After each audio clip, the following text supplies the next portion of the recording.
Uma quinta-feira, depois de uma semana, meu presidente, longa de trabalho, como tem sido aí essas semanas, não só no Senado Federal, mas no Congresso Nacional também. E eu vim aqui, senhor presidente, para fazer uma avaliação, especialmente dessa semana. Uma avaliação política. E quero aqui registrar que, na semana passada, o governo terminou a semana conquistando êxitos menores do que dessa semana. E essa semana termina para o governo federal melhor do que a semana passada.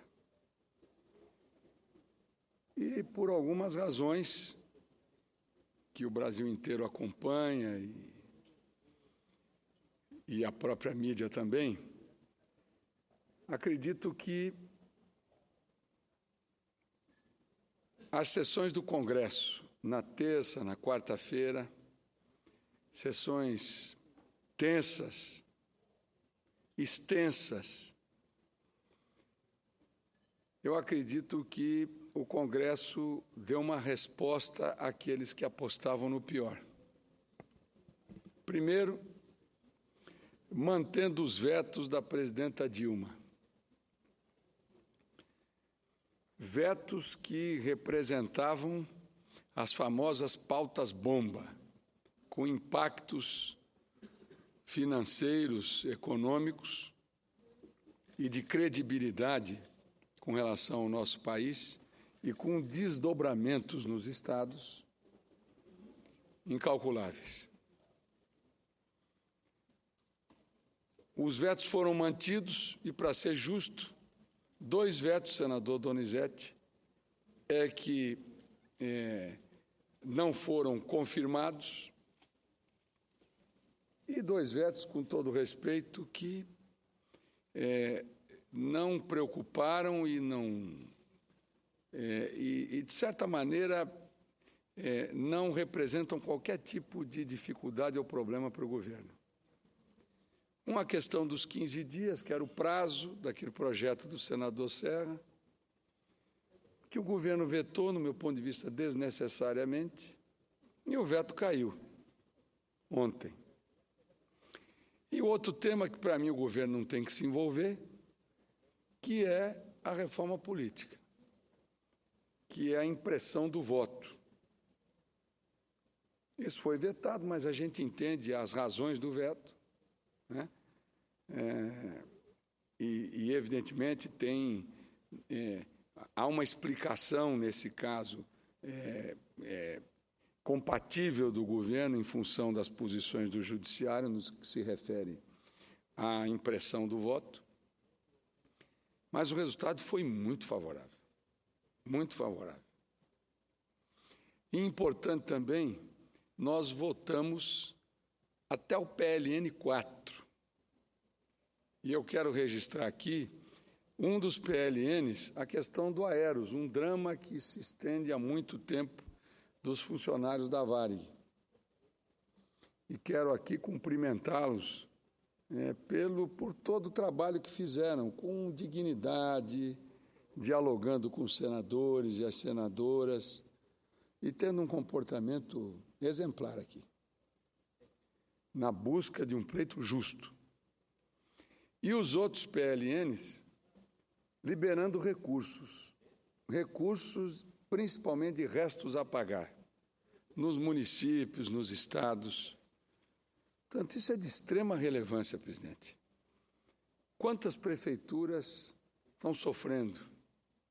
Estados, obras paralisadas, às vezes pequenas praças de esporte, às vezes um posto médico,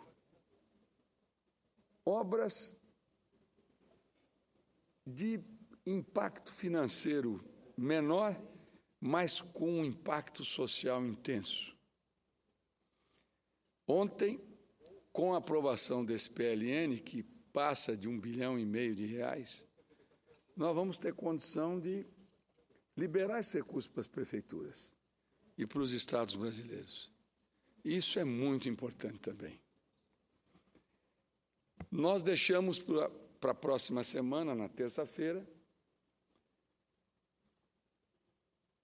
primeiro o PLN 5, com as novas metas de 2015. E estamos fazendo isso em novembro. O ano passado, por exemplo, nós corrigimos a meta em dezembro. Nós estamos fazendo em novembro. Havia muitas dúvidas se nós iríamos aprovar ou não em tempo essa nova meta. E a Comissão de Orçamento, conduzida pela senadora Rose de Freitas do Espírito Santo, ela aprovou o PLN 5. E agora nós vamos discutir o PLN no Congresso.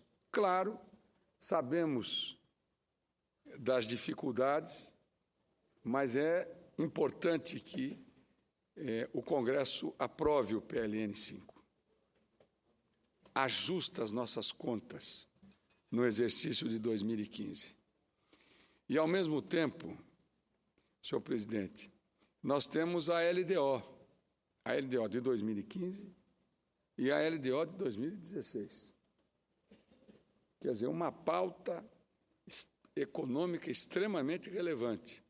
Além de vetos, porque como os vetos, eles em 30 dias devem ser colocados em votação, nós temos mais 3 vetos, dentre eles o veto da Bengala, aquele projeto que nós aprovamos aqui, que eles chamam de bengalinha, por causa dos desembargadores, enfim.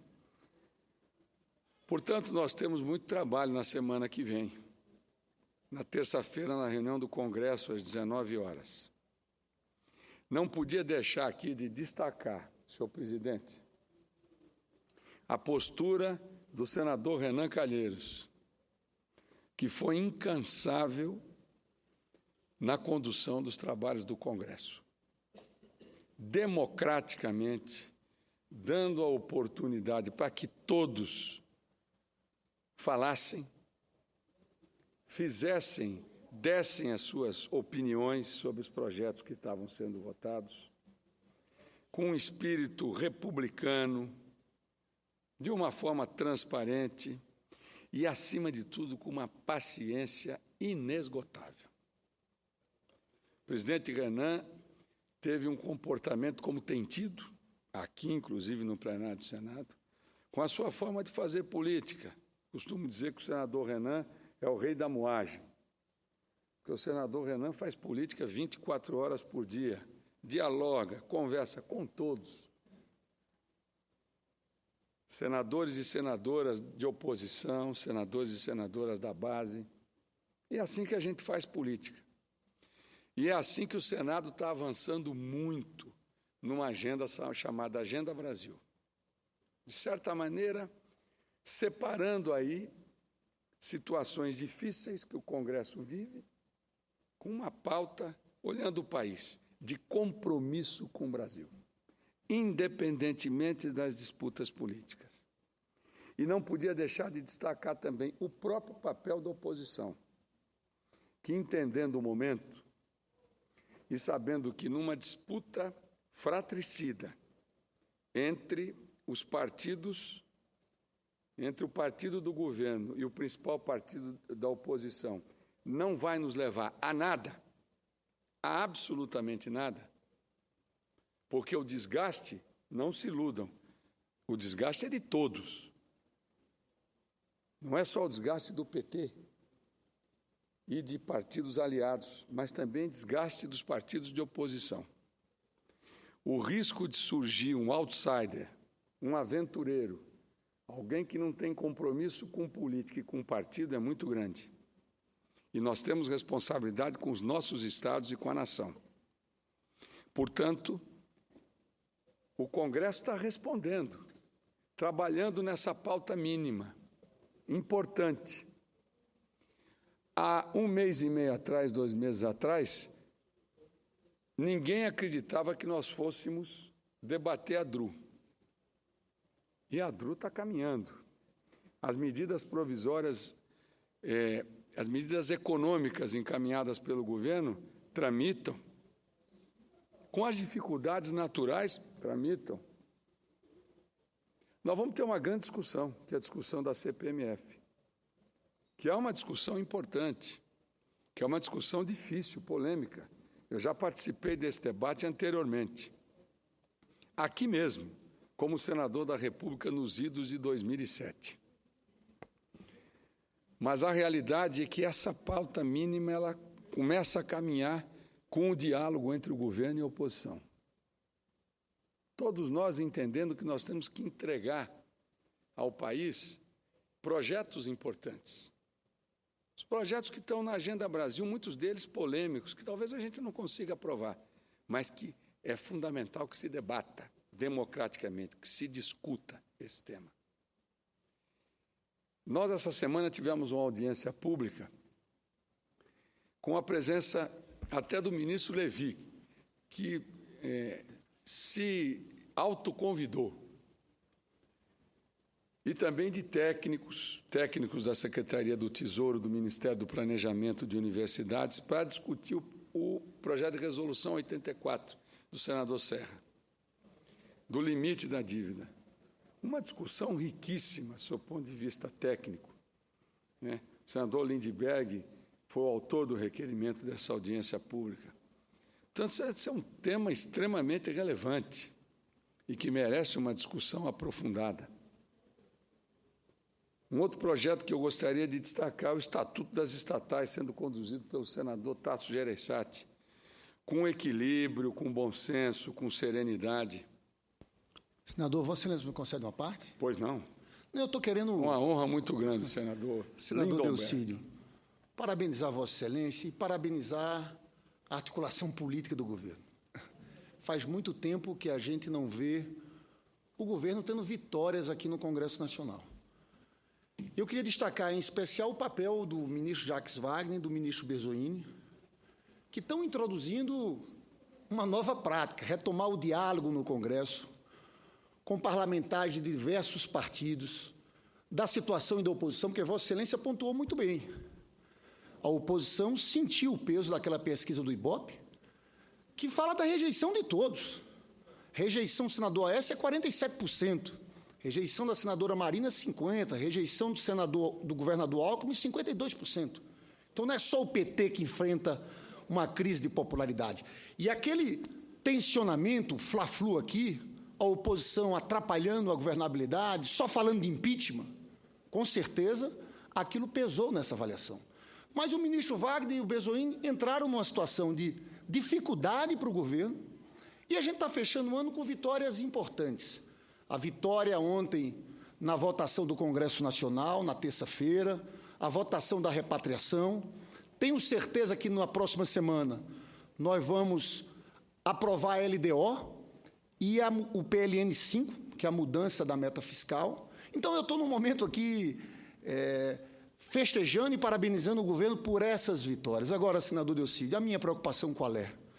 É que depois desse rearranjo político aqui, em que a discussão do impeachment fica afastada, é hora também da gente olhar para a economia, porque a minha preocupação, e aqui você sabe que, Vossa Excelência sabe, que eu torço para que esse governo acerte e dê certo. A minha preocupação é que a piora do cenário econômico, com a elevação do desemprego, traga de volta a crise política e a discussão do impeachment. Então, eu acho que agora é fundamental que o governo reoriente sua política, não fique só no samba de uma nota só do ajuste fiscal, que o governo fale em crescimento, em enfrentar a recessão, a proteção ao desemprego. Eu estou falando isso porque Vossa Excelência sabe dos números. Tem gente que fala em desemprego de 12% no próximo ano. Isso é voltar à época pré-Lula. Tem gente que fala numa regressão social de 10 milhões de brasileiros que sairiam da classe C e iriam para a classe D e E. Isso não pode acontecer. Nós fomos os responsáveis pela grande inclusão social nesse país. Se mantivermos a política econômica desse jeito, nós vamos fazer uma regressão social violenta. Então, Vossa Excelência, que é líder do governo, eu faço esse apelo. Nesse momento de vitória do governo, em que o governo ganha uma folga para reintroduzir essa discussão de medidas que estimulem o crescimento econômico e protejam os trabalhadores brasileiros do desemprego.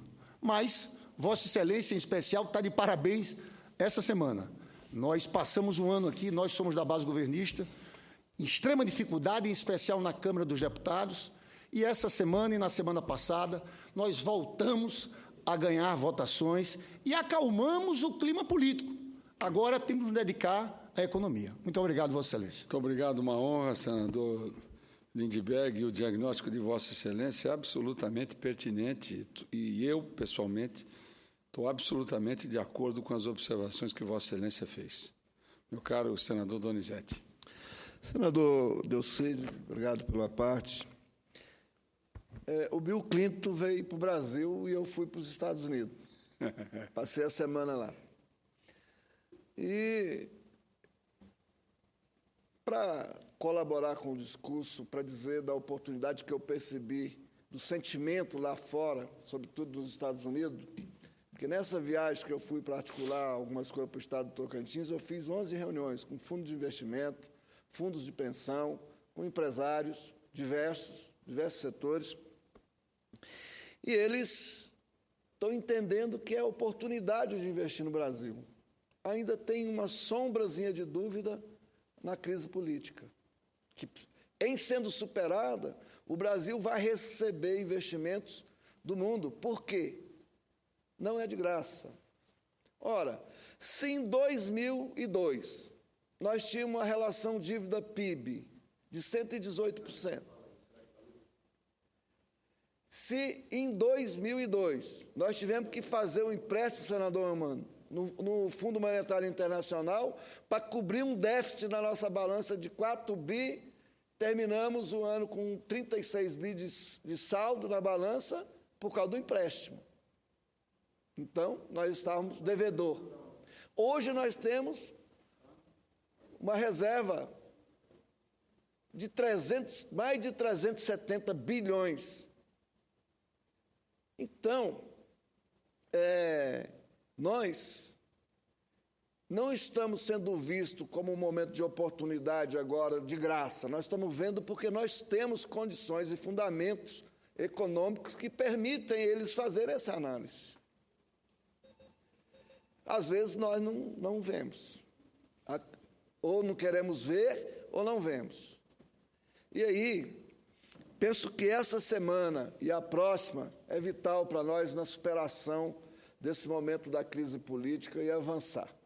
E se conseguirmos isso, eu não tenho dúvida. Eu ouvi aqui hoje o pronunciamento do senador Dário Berger, que é um pronunciamento de alerta, mas as nossas condições para sair desse momento são quilometricamente maior do que tínhamos quando assumimos o governo com o presidente Lula em 2003. Então, a responsabilidade hoje está muito no Congresso, mas faço minhas também as palavras do senador Lindbergh.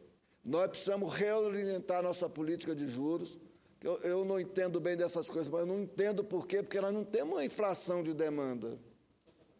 Nossa inflação está sendo de correção de preço, não é isso?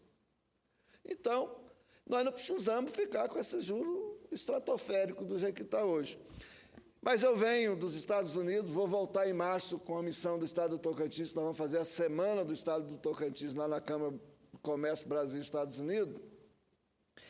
Muito otimista pela percepção que eles me passaram lá de fora sobre o meu país. Então, está aqui, né, no Congresso Nacional, também a saída da crise, superando esse momento de confronto político, um confronto fraticida, porque eu penso que falta à oposição um projeto, então ela atira para todo lado, e aí fica, inclusive, difícil da gente prever as ações deles. Porque eles não têm projeto, a gente não sabe como lidar com isso muitas vezes. Então, meus parabéns pelo seu pronunciamento, parabéns para você e para o senador Pimentel, aqui dentro dessa casa que tem conduzido. A contribuição que ontem deu para nós o senador Renan Calheiros é muito importante, o líder do PMDB, senador Eunício de Oliveira, foi muito importante. Mas, sobretudo, naquela tensão, que hoje eu até brinquei aqui, porque eu vou para a COP21, as pessoas falam, você não está com medo de ir para a COP21, não? Eu falei, não, depois da sessão do Congresso agora, eu estou preparado para enfrentar o problema lá em Paris. Então é isso, parabéns, senador Delcídio Amaral, né, pelo seu pronunciamento, mas não só para isso, pela sua ação aqui, porque nós ficamos aqui também, senador Lindenberg, um bom período sem o líder do governo no Senado. Quando a presidenta Dilma escolheu Vossa Excelência, ela começou a acertar, e agora essa mudança com Jacques Wagner e Bezuini, que era o meu sonho de consumo em janeiro, para ir para aquela casa ali contribuir com a presidenta, eu acho que a gente reencontrou a capacidade de, no diálogo, né, no embate que é necessário, reconduzir o Brasil aos trilhos do desenvolvimento em muito curto espaço de tempo. Obrigado. Muito obrigado. Muito me honra, senador Donizete, as palavras e, acima de tudo, as observações de Vossa Excelência, também de extrema pertinência e de alguém que acompanha muito de perto aqui as nossas sessões e tem uma ação muito atuante como senador do estado de Tocantins, um estado que eu tenho um carinho especial, principalmente quando vivi naquela região lá da Amazônia e era assíduo frequentador do vosso estado. Mais vezes lá. Preciso voltar para ver lá aquela usina que eu vi quando nós estávamos, que eu andei quando nós estávamos estudando, inventariando o rio naquele pedaço ali. Aquela usina lá, pelo um rançozinho ideológico, é conhecida como usina do Lajeado. Do Lajeado, isso mesmo. Aliás, na minha época chamava Lajeado. E eu gostaria, senhor presidente, nós falamos um pouco do Congresso, eu queria só resumir agora a questão da agenda nossa no Senado na próxima semana. Eu conversei com o senador Renan, como também conversei com os líderes. E eu quero aqui registrar também, fazer coro aqui à fala do senador Donizete. Os líderes do Senado tiveram um papel muito importante, têm tido um papel muito importante para que o Senado produza matérias fundamentais para o nosso país. Então, eu não poderia deixar de registrar aqui o papel dos líderes, não só da nossa base, mas também os líderes da oposição. Tem entendimento claro do momento que nós vivemos e daquilo que a gente precisa fazer para garantir estabilidade econômica e crescimento para o país. Mas eu queria fazer somente um comentário, dois comentários. Primeiro, a pauta do Senado de terça-feira, que é a medida provisória 688. Fundamental essa medida provisória. Ela dá o lastro para o leilão de usinas hidrelétricas. E, ao mesmo tempo, também faz as compensações, ou promove as compensações, principalmente relativas às perdas das geradoras com o risco hidrológico. E eu não tenho dúvida nenhuma, nós vamos antecipar a sessão para as 15h, em função da reunião do Congresso, e eu não tenho dúvida nenhuma que o Senado votará essa matéria, que é fundamental para o leilão, que vai ocorrer na quarta-feira, e o governo tem muito boas expectativas, inclusive de arrecadar quase 11 bilhões de reais, especialmente no que se refere a essas hidrelétricas que tiveram as suas concessões encerradas. E não poderia deixar de registrar também que na próxima semana eu vou ser relator nas 3 comissões, na Comissão de Assuntos Econômicos que eu presido, na Comissão de Constituição e Justiça e na comissão presidida pelo senador Otto Alencar, do projeto de repatriação, como bem disse aqui o senador Lindbergh.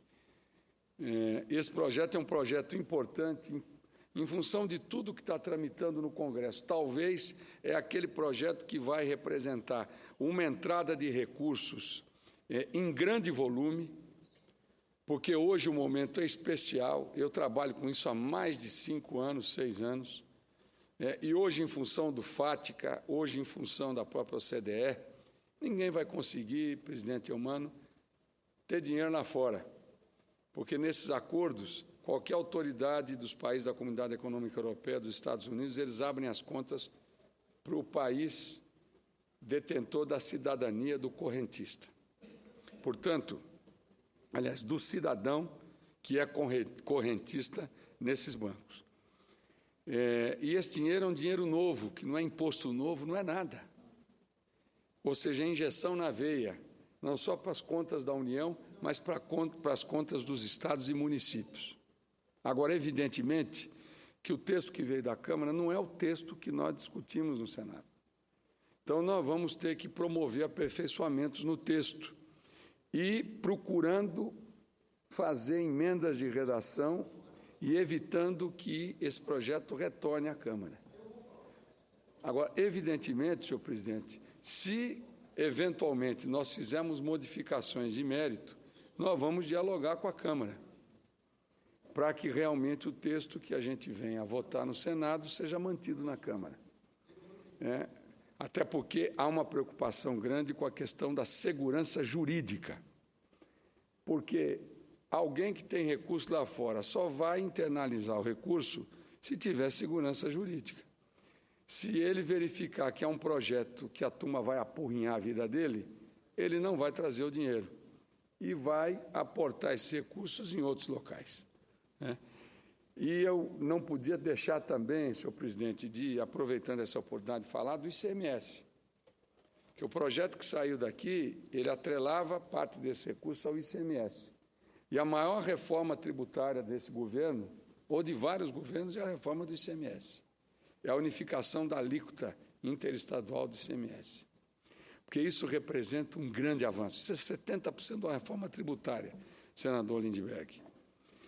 Porque conduz a tributação para o destino. Ou seja, elimina uma disfunção da nossa matriz tributária.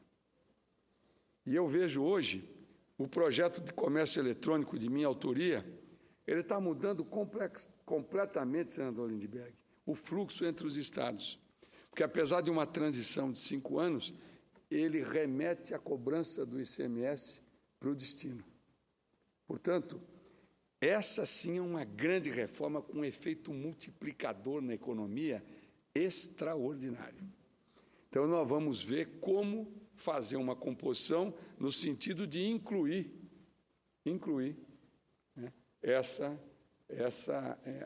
retomar essa questão do ICMS, até porque o senador Walter Pinheiro, ele já tem uma proposta de emenda constitucional, criando os fundos, porque os governadores, depois da Lei Candir, não querem saber de lei, querem emenda constitucional para garantir o repasse para os 2 fundos, o de compensação e o fundo de investimento.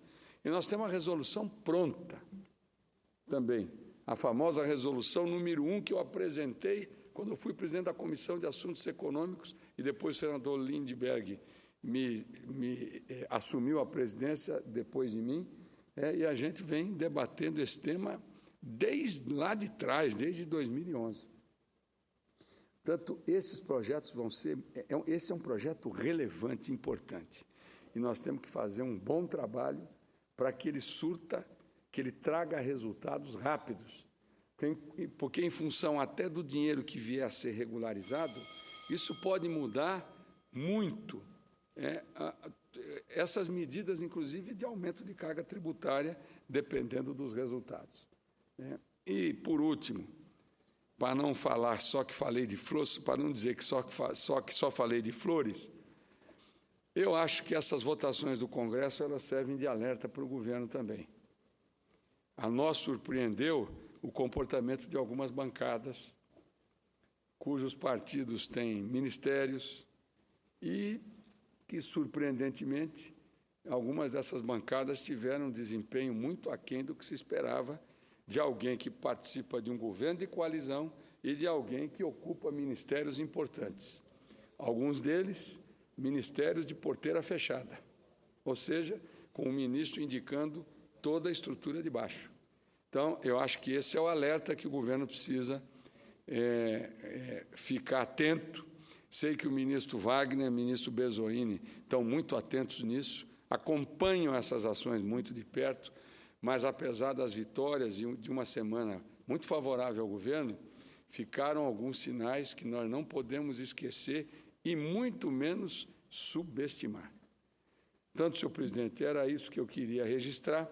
E informar também que eu tive numa reunião com o senador Renan, com o deputado Eduardo Cunha, com o líder Cibá e com o governador do Distrito Federal, e nós conversamos com a CUT, com as lideranças da CUT, e hoje eles começam a desmobilizar, pelo menos no que se refere à CUT, esse acampamento aqui na frente do plenário, e acho que é assim que se tem que fazer, no diálogo, no convencimento, né? E principalmente tendo respeito por todos os atores que, naturalmente, em função das matérias, em função de tudo aquilo que nós temos discutido, com justa razão se mobilizam.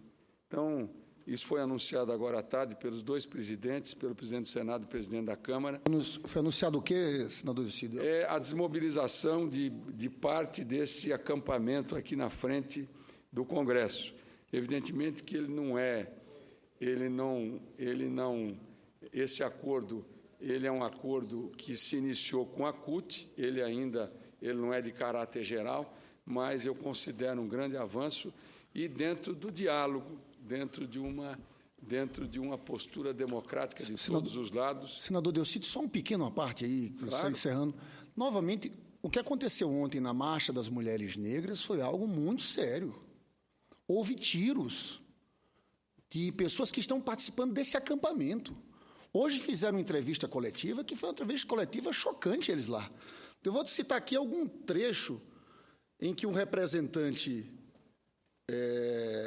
desses acampados diz o seguinte: vocês acham que alguém aqui tem medo? Vi gente daqui ligando para a família e dizendo que não sabe se volta. Aqui tem patriota, é sangue verde e amarelo. Tem gente disposta a morrer pelo Brasil. Aí continua. Do lado de cá são policiais aposentados, militares, atiradores, colecionadores. Do lado de cá tem arma sim. Barraca é casa. Se estou morando em minha casa e se alguém invadir, tenho o direito de defender a propriedade. São grupos fascistas que ontem causaram... Por pouco não aconteceu uma tragédia. Atiraram na manifestação das mulheres negras. E o pior, aqui sempre teve uma regra. Eu fui líder estudantil, nós nunca conseguimos acampar aqui dentro. Não existia isso. Foram autorizados pelo presidente da Câmara, deputado Eduardo Cunha. Foi uma forma de criar ali quase uma milícia para protegê-los de manifestações populares. Então, quero parabenizar a decisão do Senado, Vossa Excelência, do presidente Renan Calheiros, mas isso é inadmissível, dar guarida a grupos fascistas agressivos como esse. Parabéns a Vossa Excelência. Sem dúvida, senador Lindbergh, e evidentemente a CUT, que tem legitimidade, que tem representatividade, que tem história, compreendeu as nossas ponderações. Agora, evidentemente, como Vossa Excelência disse, existem grupos aí que chegam que lembram os skinheads pela sua radicalização e pela passionalidade e, importante, pela intolerância. O Brasil é um país do diálogo. O Brasil não pode se tornar um país intolerante. E a gente tem visto, lamentavelmente, presidente, cenas de intolerância que nos preocupam muito. O Brasil é um grande país rico, com um povo extraordinário, mas jamais um povo intolerante. E a intolerância, a gente sabe como ela termina. Muito obrigado, senhor presidente.